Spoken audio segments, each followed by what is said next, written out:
Okay, let's start with story time.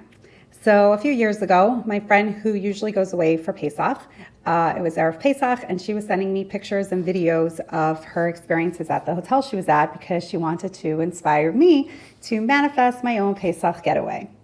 Now, without getting into the debate on whether or not Pesach programs are in the spirit of Pesach and all of that, I want to just say that one thing that is definitely not, as far as I'm concerned, in the spirit of Pesach is slaving away beforehand to the point that you show up to the Pesach Seder feeling like an exhausted shmata, which is exactly how I would show up to the Pesach Seder year after year ever since I started to make it on my own. And no, it's not because I don't know the difference between Pesach cleaning and spring cleaning. I actually don't even do most of the cleaning in my family, but just the cooking alone is enough to do me in. So there I was, Erev Pesach, slaving away in the kitchen and seeing how my friend was entering Pesach like a queen. And she knew she could do this with me. She knew she could show me her experiences because she knew that I wouldn't get jealous. She knew that I would be inspired to create positive change for myself, which is exactly what I decided to do. And the first thing I reminded myself is that if I want to manifest a future Pesach experiences that are more easeful and abundant and royal, regardless of where it's taking place, but just a much better experience, I knew that I had to find those experiences right now in the current, in the present, because we don't manifest by looking to some future time and saying, in the future, when I have this, when this changes, then I'll feel that. No, you need to first see how you have everything that you want already inside of you, and then good builds on good, right? Like attracts like. So I knew that I needed to make some shifts right away in the present in order to have things be even more preferred to my liking in the future.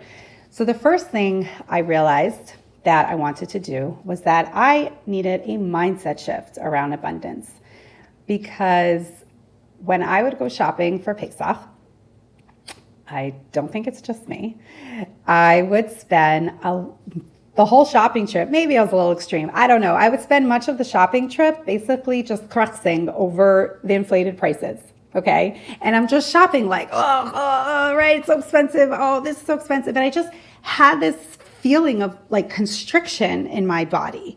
And just like, I was just consumed with scarcity energy over the inflated Pesach prices. And I realized that needed to stop because, first of all, newsflash, Sarah Malka, complaining about the prices doesn't make it any cheaper. Like, for real. For every complaint that you make about the cost of a product, it doesn't bring the cost down even a penny, okay? And second of all, scarcity attracts more scarcity. So this whole approach was a lose-lose situation that I decided I was done with. I was done with the negativity, and instead I decided that I was going to focus on the amazing fact that I was in fact so abundant that I could afford all of these inflated prices, which is such a blessing. And then once I took myself out of scarcity mindset and into this feeling of abundance, I realized something else.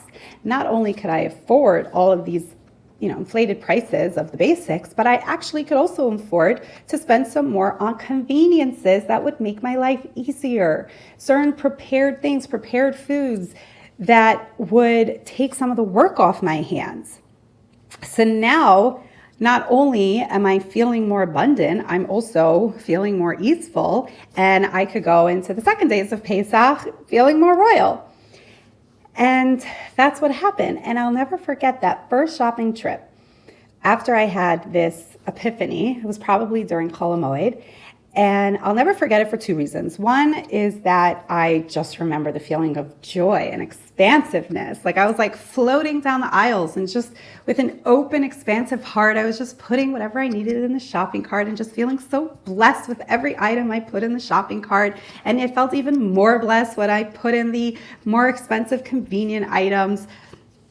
And then the second thing that made that shopping trip so memorable is that as I was shopping at one point, I passed a man that I knew. And as we passed each other, he grumbled under his breath, but loud enough for me to hear, because I was passing him about, oh, it's so expensive. And he was just like grumbling about all the negativity that I had felt just a few days ago.